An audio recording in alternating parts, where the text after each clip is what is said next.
नमस्कार मित्रांनी मैत्रिणी, वेलकम टू माय चॅनल. सावळ्याची जणू सावळी अच्छा भागामध्ये हे दाखवले आहे की ते सारंग आणि सावळीच्या ऑफिसमध्ये इथे बबलू आलेला असतो.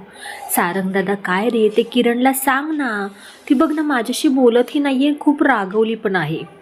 सारंग म्हणतो थांब, तुमच्या दोघांचा मधला आबोला आहे ना, तुम्ही आत्ताच्या आत्ता नीट करतो. असं म्हणून फोन उचलतो आणि किरणला फोन करतो की किरणला पाठवून दे आतमध्ये. किरण येते. हा सारंग सर बोला ना, काय म्हणताय. तोपर्यंत ते जगन्नाथनी सावळीची पत्रिका काढलेली असते. सावळीची एक चूक तिला खूप महागात पडणार आहे बरं का, असं तो त्याच्या बायकोला सांगत असतो. जगन्नाथला तिची सतत चिंता लागून राहिलेली असते. त्याची बायको म्हणते, अहो उठता बसता झोपता खाता पिता तुम्हाला फक्त आणि फक्त सावळी सावळी एवढंच आठवतं, तिच्याबद्दलच तुम्ही विचार करत असता. जगन्नाथ म्हणतो, हो करणारच, माझी लेक आहे ती, तिच्या चांगल्याचं मी प्रत्येक टायमीला विचार करणार. किरण ही ते म्हणते, हो सारंग सर बोला ना, काय म्हणताय. अगं मला असं कळालं आहे की तू बबलूशी बोलत नाहीस. नाही सारंग सर बोलते ना, आमच्यामध्ये काही नाही झालं, असं बोलते मी बरं का. असं म्हणून ती बाहेर जाते. बबलूही तिच्या पाठोपाठ जातो. सारंग सावळीला बोलते, बघ मी दोघांमधला भांडण थांबवलं ना, बघ बघ.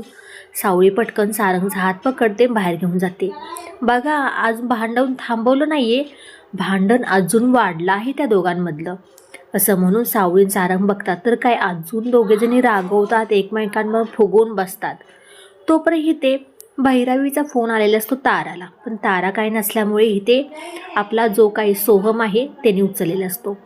सोहमने उचलल्यानंतर ना भैरवी म्हणते, काय जावई बापू तुम्ही काय तिकडे गेल्यापासनं बाहेर प्रदेशात गेल्यापासनं काही आम्हाला विसरलात की काय.